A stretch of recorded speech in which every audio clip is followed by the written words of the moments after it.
नमस्कार, आप देख रहे हैं A1 राजस्थान और आपके साथ मैं हूं भारती उत्कर्ष जैन। बुलेटिन में सबसे पहले नजर डालेंगे इस वक्त की हेडलाइंस पर।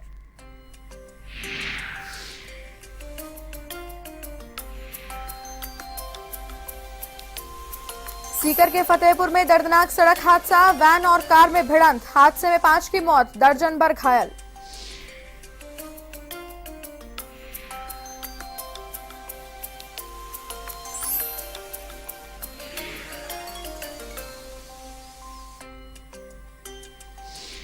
भीलवाड़ा के बलिया गांव में एसिड अटैक की शिकार आंगनबाड़ी कार्यकर्ता की मौत, परिजनों ने एंबुलेंस चालक पर लगाया गलत इंजेक्शन लगाने का आरोप।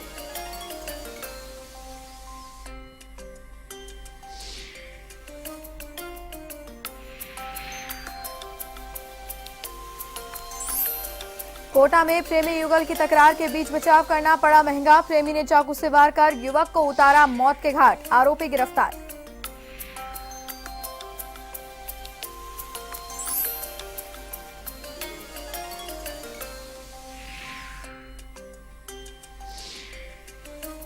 भरतपुर के डीग में जमीनी विवाद को लेकर फायरिंग, गोली लगने से युवक गंभीर रूप से घायल, पुलिस मामले की जांच में जुटी।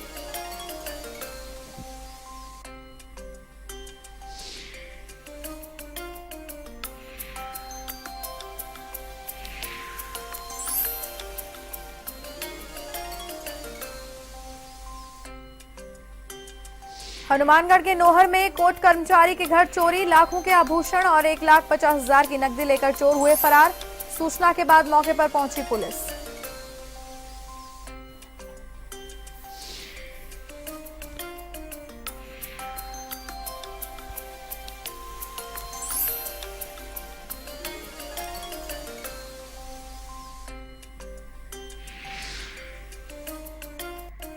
सीकर के फतेहपुर कस्बे के पास रामगढ़ आसास रोड पर भीषण सड़क हादसा हो गया है।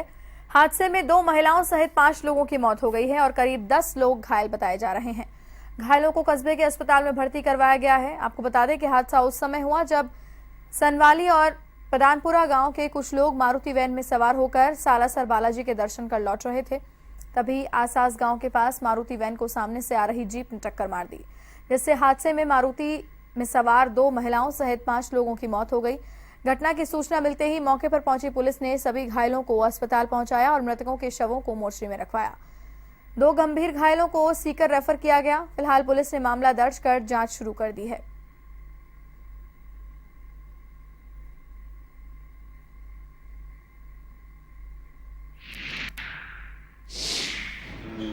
की तरफ पे जीप और वैन के अंदर आमने सामने की भिड़ंत हुई है, जिसके अंदर 11 लोग इंजर्ड हुए हैं और जिनमें से 5 लोगों को रेफर कर दिया गया और 4 लोग जो है उनकी डेथ हो चुकी है। तो जिनकी डेथ हुई है उनका नाम है, तो डाली देवी है, एक बुद्धि देवी है, एक शिशुपाल है और एक जयप्रकाश है। जो जयप्रकाश है वो बच्चा है 10 साल का और ये तीनों ही 60-65 साल के हैं। और 5 लोगों को रेफर किया गया है, जिसमें एक हरिराम है, पूजा है, मुन्नी, बुल्ली और बिलकेश कंवर। इसमें हरिराम की तबीयत जो है वो थोड़ी गंभीर है।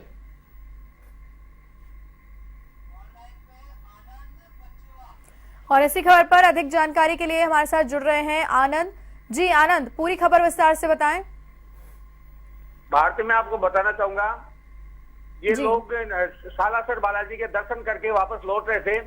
इसी दौरान फतेहपुर शेखावाटी के रामगढ़ आसास रोड पर सामने से आ रही जीप से मारुति वैन की टक्कर हो गई, जिसके चलते 4 लोगों की मौके पर मौत हो गई और 10 लोग गंभीर रूप से घायल हो गए थे, जिनको फतेहपुर के अस्पताल में भर्ती कराया गया था। उनमें से एक की उपचार के दौरान मौत हो गई थी। बाकी 2 लोगों की गंभीर हालत होने पर उनको सीकर रेफर किया गया और बाकी का इलाज वहीं अस्पताल में किया जा रहा है। आनंद, इस हादसे की वजह क्या रही? क्या ये ओवर स्पीड में चल रही थी जीप और वैन या कोई और कारण रहा?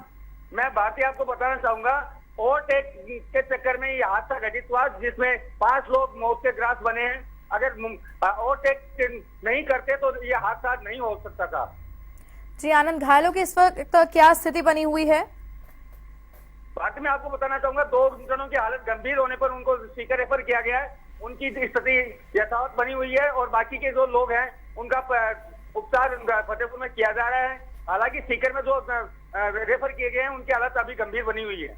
जी आनंद, तमाम जानकारी के लिए आपका बहुत बहुत धन्यवाद। तो ये थे A1 संवाददाता आनंद, फोन लाइन पर जुड़े थे हमारे साथ इस खबर पर अपडेट के लिए, जिन्होंने बताया कि ओवरटेक करने के चक्कर में ये हादसा हुआ। और ये भी बताया हमारे संवाददाता ने कि अगर ओवरटेक ना किया जाता तो शायद ये हादसा नहीं होता।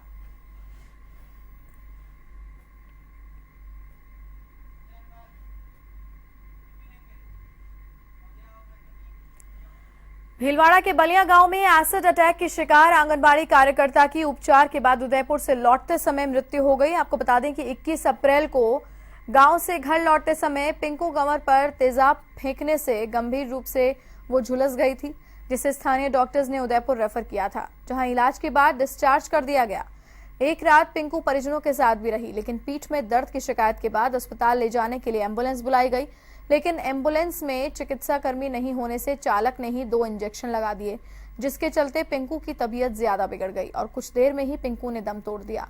पिंकू की मौत के बाद परिजनों में रोष फैल गया, जिन्होंने एम्बुलेंस चालक को तेजाब फेंकने वाली की गिरफ्तारी की मांग को लेकर शव उठाने से इनकार कर दिया।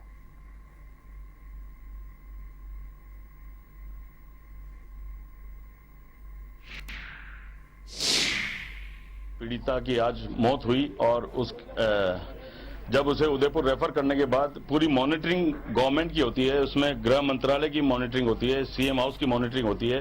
परसों उसको डिस्चार्ज कर दिया गया और कल वो एक दिन अपने रिश्तेदार के यहाँ रुक के जब वो वापस भीलवाड़ा के लिए आ रहे थे, भीलवाड़ा से उन्होंने एम्बुलेंस बुलाई।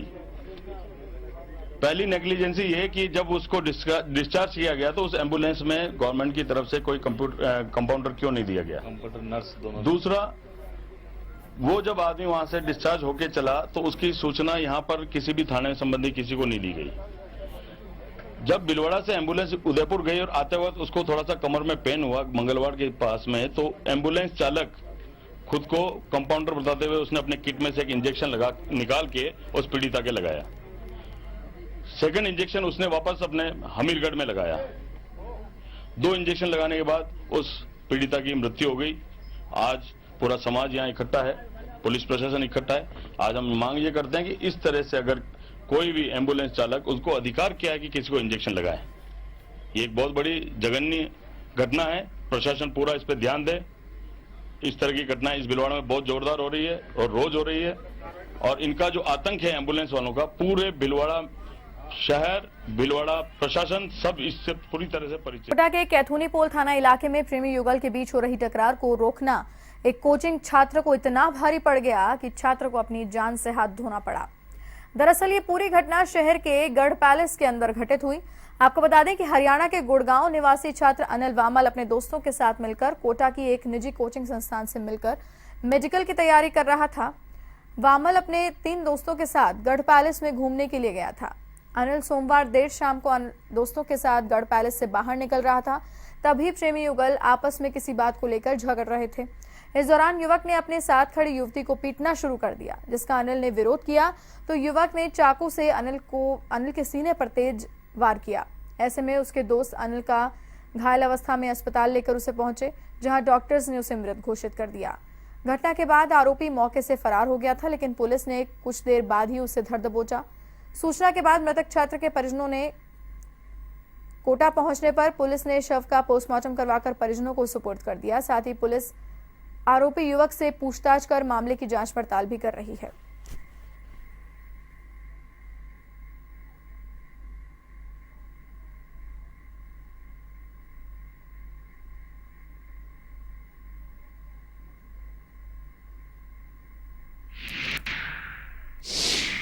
कार्रवाई करते हुए मुलजिम को गिरफ्तार कर लिया है और अभी हम यहाँ हॉस्पिटल में लाश का पोस्टमार्टम करवा रहे हैं। उससे वो अकेला ही था और अभी अनुसंधान जारी है। आज उसको कोर्ट में पेश करेंगे। झगड़े की वजह यह है कि वो लड़की के साथ में आया हुआ था। लड़की का उस दिन बर्थडे था और उसकी कोई उनके आपस की कहासुनी हुई थी। इसी दरमियान इसने इसको रोका झगड़ा करने से उस लड़की से, तो इसने आवेश में आकर उसके चाकू मार दिया। भरतपुर के डीग में गोवर्धन गेट पर एक ही परिवार के 2 पक्षों में हुए विवाद के चलते की गई फायरिंग में एक युवक गंभीर रूप से घायल हो गया, जिसे परिजनों ने इलाज के लिए सामुदायिक स्वास्थ्य केंद्र में भर्ती कराया, जहां हालत बिगड़ने पर डॉक्टर्स ने उसे जिला अस्पताल रेफर किया। जानकारी के मुताबिक गोवर्धन गेट निवासी महेंद्र का अपने भाइयों के साथ काफी समय से जमीनी विवाद चल रहा है, लेकिन महेंद्र ने इसी बीच जमीन पर मिट्टी डालने की कोशिश की, जिसे देख दूसरे भाई भड़क गए और दोनों पक्षों में झगड़ा हो गया। इसी दौरान महेंद्र के भाइयों ने फायरिंग कर दी, जिसमें महेंद्र का पुत्र बंटी गंभीर रूप से घायल हो गया।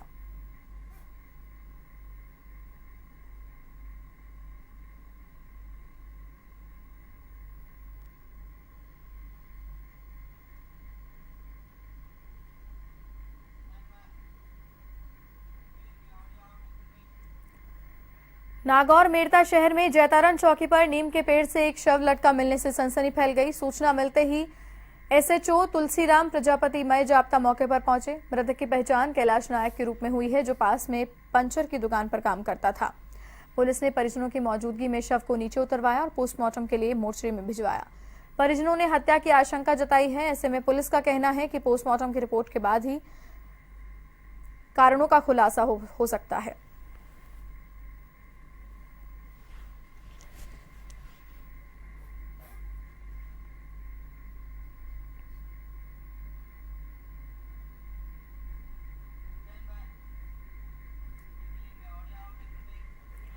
राजसमंद के आमेर थाना नगर में स्वास्थ्य केंद्र परिसर में रोगियों को लाने ले जाने वाले वाहन 108 एम्बुलेंस में आग लग गई।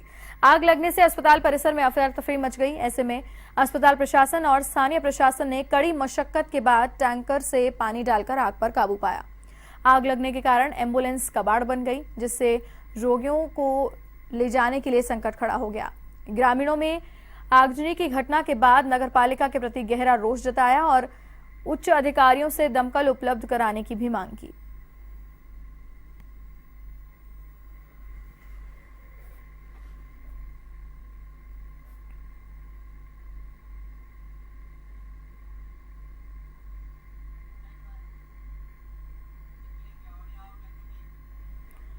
हनुमानगढ़ के नोहर के सरदारपुरा बासगांव में एडीएम कोर्ट के कर्मचारी फूली देवी के घर से चोर लाखों रुपए का सामान चोरी कर ले गए। जानकारी के अनुसार चोर 15 तोला सोने और चांदी के आभूषण सहित लगभग 1,50,000 की नकदी और अन्य कीमती सामान लेकर फरार हो गए। सूचना के बाद मौके पर पहुंची पुलिस ने मामले की जानकारी ली और अज्ञात चोरों के खिलाफ मामला दर्ज कर जांच शुरू की। कोटा के तलवंडी इलाके में चोरी की वारदातें थमने का नाम नहीं ले रही। दिनों दिन दहाड़े चोरी करने वाले चोरों के हौसले बुलंद होते जा रहे हैं। ऐसी ही की घटना तलवंडी इलाके में फिर से सामने आई है। जैन मिल्क प्रोडक्ट्स डेयरी पर एक नाबालिग युवक ने चोरी की घटना को अंजाम दिया। नाबालिग चोर दुकान से एक मोबाइल और 2 लाख रुपए लेकर फरार हो गया। चोरी की पूरी वारदात दुकान में लगे सीसीटीवी कैमरे में कैद हो गई है। ऐसे में जवाहर नगर थाना पुलिस सीसीटीवी फुटेज खंगालकर मामले की जांच पड़ताल कर रही है।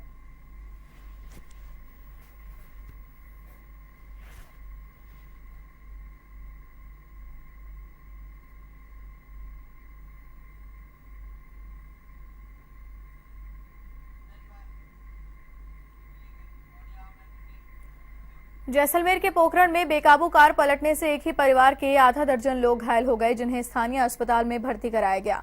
जानकारी के मुताबिक हादसा जोधपुर सड़क मार्ग पर लवा गांव के पास हुआ, जहां पुलिया से टकराने के चलते कार बेकाबू होकर पलट गई। हादसे के बाद सड़क मार्ग पर जाम लग गया, जिससे गाड़ी को हटवाकर खुलवाया गया। पुलिस के अनुसार कार में पाली जिले का रहने वाला एक परिवार बाबा रामदेव के दर्शन करने रामदेवरा जा रहा था, लेकिन इससे पहले की कार हादसे का शिकार हो गई।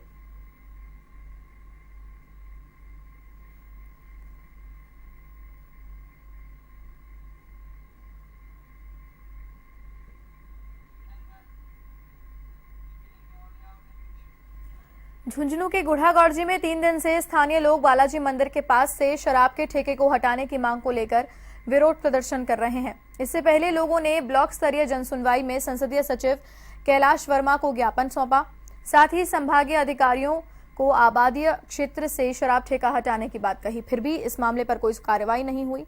स्थानीय लोगों का कहना है कि ये कॉलोनी सबसे शांतिप्रिय कॉलोनी थी, जिसकी शांति को शराब माफियाओं ने अशांत कर दिया है। लोगों ने प्रशासन पर भी मिलीभगत का आरोप लगाया है।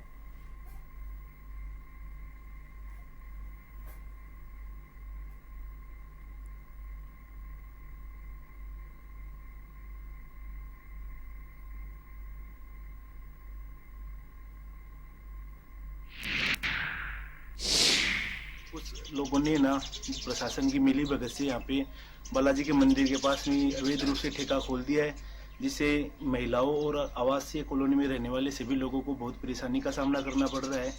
5 दिन से हम धरना कर रहे हैं। यहाँ पर महिलाएं सुबह से भूखी प्यासी बैठी हुई है। अभी तक प्रशासन का भी कोई नुमाइंदा नहीं आया है हमारे पास। कल आबकारी विभाग के भी कुछ अधिकारी वगैरह आए और यहाँ पे महिलाओं के साथ भी अभद्र व्यवहार किया उन्होंने, और धमकी भी देके गए थे। ठेकेदार के लोग हमारे साथियों को धमकी दे रहे हैं जान से मारने की। पुलिस प्रशासन को भी हमने सूचना कर दी है, उसके बाद में भी कोई कार्रवाई नहीं हुई है।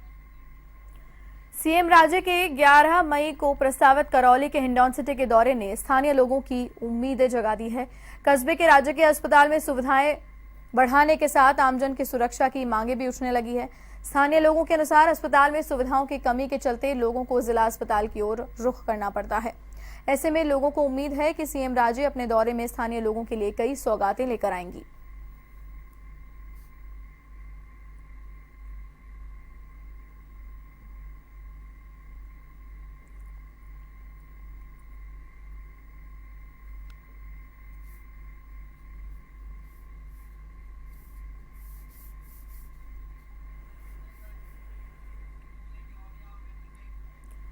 अजमेर की श्रीमती चट्टोपाध्याय आर्मी बोगरा स्कूल में नन्हे बच्चों ने मदर्स डे धूमधाम से मनाया। इस अवसर पर स्कूल के बच्चों ने भाव विभोर प्रस्तुतियां दी। इस दौरान कार्यक्रम में लोगों ने तालियां बजाकर बच्चों का हौसला बढ़ाया। बेहतर प्रदर्शन करने वाले बच्चों को पुरस्कार देकर सम्मानित भी किया गया। माँ की कथा अनादि है,